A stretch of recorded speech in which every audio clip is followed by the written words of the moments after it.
Assalamu Walaikum. In this video, how to add a shape in Photoshop. Let's begin.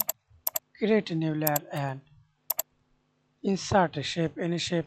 Example, I type insert a rectangle shape. Hold. Sorry.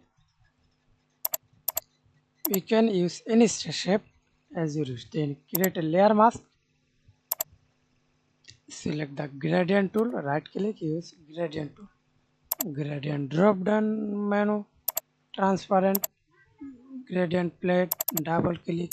Use black color, then click again, draw your side, then fat,